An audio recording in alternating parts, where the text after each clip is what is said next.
જો તમે આલુ પરોઠા ખાઈને કંટાળ્યા હોય ને તો આજે મેં બનાવી મેંદાના ઉપયોગ વગર ઘઉંના લોટમાંથી એકદમ ટેસ્ટી શાકની પણ જરૂર ના પડે ને તેવી આલુ નાન. તો તેની માટે મેં અહીંયા 2 કપ જેટલો ઘઉંનો લોટ લઈ લીધો છે. આપણે તમે માપ ટુ માપ કરશો ને તો એકદમ ટેસ્ટી એવી મેંદા વગર પણ એકદમ ટેસ્ટી એવી તમારી આ બનશે. તો હવે આપણે છે ને લોટમાં વચમાં ખાડો કરી લઈશું. અડધા કપ જેટલું મેં અહીંયા દહીં લઈ લીધું છે, તેને મેં ફેટી લીધું હતું ને આ દહીં આપણે મોરું લેવાનું છે, મીન્સ કે આપણે તાજું હોય ને તેવું લેશું. જરૂર મુજબ મીઠું, અડધી ચમચી જેટલી આપણે ખાંડ નાખી દઈશું. એક નાની ચમચી ભરીને બેકિંગ પાવડર નાખીશું. 1/4 ચમચી જેટલો આપણે બેકિંગ સોડા નાખવાનું છે. 2 ચમચી જેટલું તેલ નાખી અને દહીંમાં જે આપણે આ બધા સોડાને એક્ટિવેટ થઈ જાય ને એટલે મિક્સ કરી દેવાનું છે. ઢાંકીને 1 થી 2 મિનિટ માટે પહેલાં આપણે એમને રાખી દઈશું, જેથી કરીને આ સોડા અને બેકિંગ પાવડર છે ને એક્ટિવેટ થઈ જશે અને એકદમ દહીં આપણું એકદમ સરસ એવું ફીણવાળું થઈ જશે. જુઓ, એકદમ સરસ 1 થી 2 મિનિટમાં જ આપણું દહીં ફીણવાળું થઈ જાય છે, મીન્સ કે આપણું આ એક્ટિવેટ થઈ ગયું છે. બધાને હવે પહેલાં આપણે મિક્સ કરી લેવાનું છે. અને જો તમારી પાસે બેકિંગ પાવડર ના હોય ને તો અડધી ચમચી જેટલો તમારે બેકિંગ સોડા નાખી દેવાનો.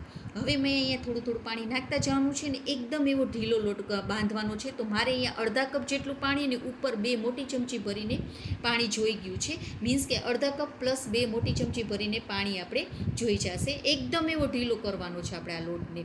તો એકદમ સરસ થઈ જાય ને પછી 10 થી 12 વાર આવી રીતે પટકીને તેને એકદમ સરસ એવો લચીલો કરી નાખવાનો છે. 10 થી 12 વાર તો તમારે આવી રીતે પટકવાનું છે. તો જો હાથમાં તમારે એકદમ ચોટશે એવો આપણે લોટ કરવાનો છે, તો આટલો ઢીલો થઈ જવો જોઈએ. તો હવે તેમાં આપણે 1 ચમચી જેટલું તેલ નાખી દઈશું અને આખામાં તેને ફરતે લગાવી દેવાનું છે. હવે ઢાંકીને આપણે અડધીથી 1 કલાક માટે તેને રાખી મૂકવાનું છે. ત્યાં સુધીમાં અંદરની ફિલિંગનું આપણે તૈયારી કરી લઈએ. તો તેની માટે મેં પહેલેથી જ બટેકાને બાફી લીધા હતા. તો મેં 4 મીડિયમ સાઇઝના બટેકા લઈ લીધા છે. તેને આપણે ખમણી લેવાના છે. બિલકુલ લમ્સ ના રહે ને તે રીતે ગાંઠા ના રહેવા જોઈએ. 2 ચમચી જેટલું જ તેલ નાખી તેમાં રાઈ અને જીરુંનો વઘાર કરીશું. રાઈ ફૂટી જાય એટલે આપણે હિંગ નાખી દઈશું. પછી મેં અહીંયા આદુ અને મરચાંને ખાંડી લીધા છે. 2 ચમચી જેટલો મેં અહીંયા નાખી દીધા છે. 1 થી 2 વાર આપણે સતળવા દઈશું. હવે મેં અહીંયા 2 મીડિયમ સાઇઝની ડુંગળી લઈ લીધી છે. તેનું પણ કાચાપણું વયું જાય ને ત્યાં સુધી આપણે તેને સતળાવા દેવાની છે. તે પણ સતળાઈ જાય ને એટલે હવે આપણે મસાલા કરી લઈશું. તો તેની માટે મેં અહીંયા થોડી હળદરનો પાવડર લીધો છે. 1 અડધી ચમચી જેટલો લાલ મરચાંનો પાવડર લઈ લેવાનું છે.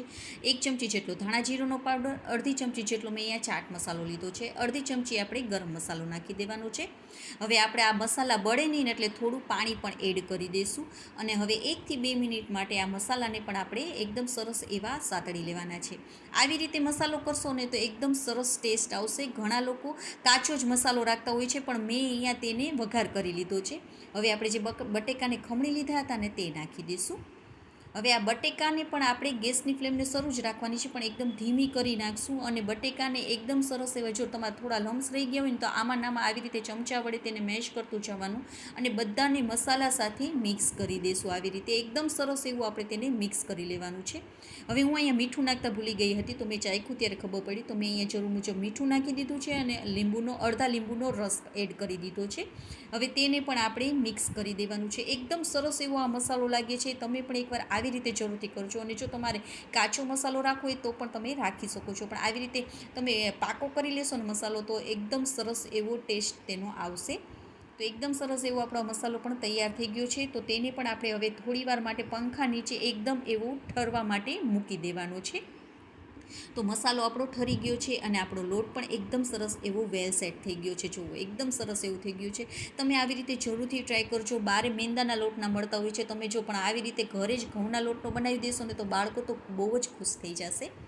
તો હવે તેમાંથી આપણે મોટો એક લુવો લઈ લેવાનો છે અને તેને હવે આપણે લુવો બનાવી અને વાટકીનો શેપ કરી લઈશું. જો તમને એમ લાગે કે ચોટે છે ઘઉં તો તમારે કોરો લોટ સ્પ્રિંકલ કરી અને આવી રીતે વચમાં જાડું રાખવાનું અને બહારથી પતલું, કિનારી છે ને એકદમ એવી આપણે પતલી કરી લઈશું. વચમાં આપણે જાડું રાખીશું, મીન્સ કે આપણે આ વાટકીનો શેપ આપી દેવાનો. 1 થી 1.5 ચમચી જેટલો મોટી ચમચી ભરીને આપણે મસાલો લેશું. મસાલો વધારે હશે તો ખાવાની મજા આવી જશે.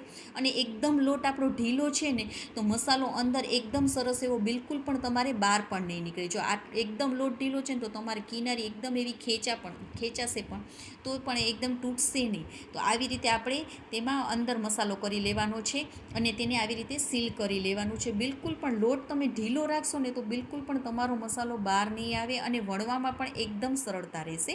હવે કોરો લોટ આપણે તેમાં લગાવી દેવાનો છે અને હાથેથી પહેલાં આપણે તેને આવી રીતે ફેલાવી દેવાનું છે. જેટલું હાથેથી ફેલાય ને તેટલો હળવા હાથે તમારે આવી રીતે કરવાનું, જેથી કરીને બધામાં તમારે મસાલો ફેલાઈ જશે ને આખામાં તમારે મસાલો આવી જશે.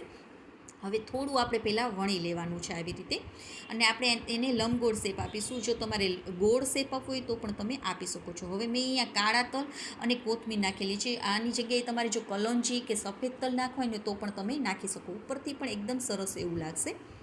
તો હવે આપણે હળવા હાથે ફરીથી લંબગોળ શેપ હું એને આપી દઈશ, જેથી કરીને આપણે આ કોથમીર અને તલ છે ને તે પણ એકદમ સરસ એવા ચોંટી જશે આમાં. અને જો તમારે ચોટે નહીં તો થોડું થોડું તમારે આમાં હલકું હલકું પાણી લગાવી દેવાનું.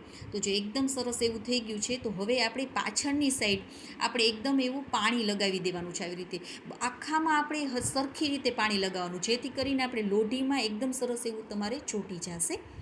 આખામાં સરસ રીતે તમારે પાણી સરખી રીતે જ નાખવાનું છે. તવીને આપણે ફૂલ ગરમ કરી લેવાની છે, અને તવી આપણે લોઢાની લેવાની છે, નોનસ્ટિક પેન નથી લેવાની. જે આપણે રેગ્યુલર યુઝ કરીએ છીએ ને તે જ લેવાની છે. તેમાં હવે આપણે તવી ગરમ સરસ થઈ જાય ને એટલે જે પાણીવાળો ભાગ છે ને તેને નીચે રાખવાનો છે.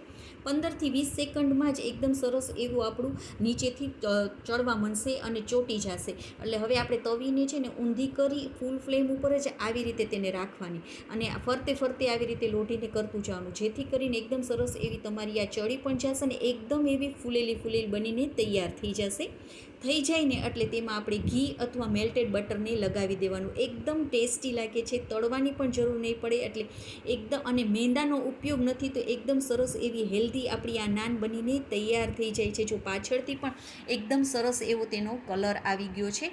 તો આવી જ રીતે આપણે તવીને ગરમ થઈ જાય એટલે આપણે નાનને રાખી દેવાની. 15થી 20 સેકન્ડમાં એકદમ સરસ એવી નીચેથી ચોંટી જશે એટલે આપણે તેને ઊંધી કરી લેવાની, અને ફરતું ફરતું કરી અને તેને ચડવા દેશું. એકદમ સરસ એવો તેનો કલર આવવા માંડશે. બાર જેવી જ નાન બને છે. બાળકો તો બહુ ખુશ થઈ જશે, અને બાળકો તો શું, મોટાઓને પણ ખૂબ જ પસંદ આવશે. તો તમે પણ આવી રીતે જરૂરથી ટ્રાય કરજો. એકદમ ફૂલેલી નાન બનીને તૈયાર થઈ જાય છે. શાકની પણ જરૂર નથી પડતી. તો તમને એક હું કાપીને બતાવું છું. એકદમ સરસ એવું તેનું પડ છૂટું પડી જાય છે, અને મસાલો પણ ફરતો એવો આખામાં આવી ગયો છે, અને એકદમ પોચી રૂ જેવી બને છે. તમે પણ આવી રીતે જરૂરથી ટ્રાય કરો, ને તમારી નાન કેવી બને તે પણ મને કહેજો.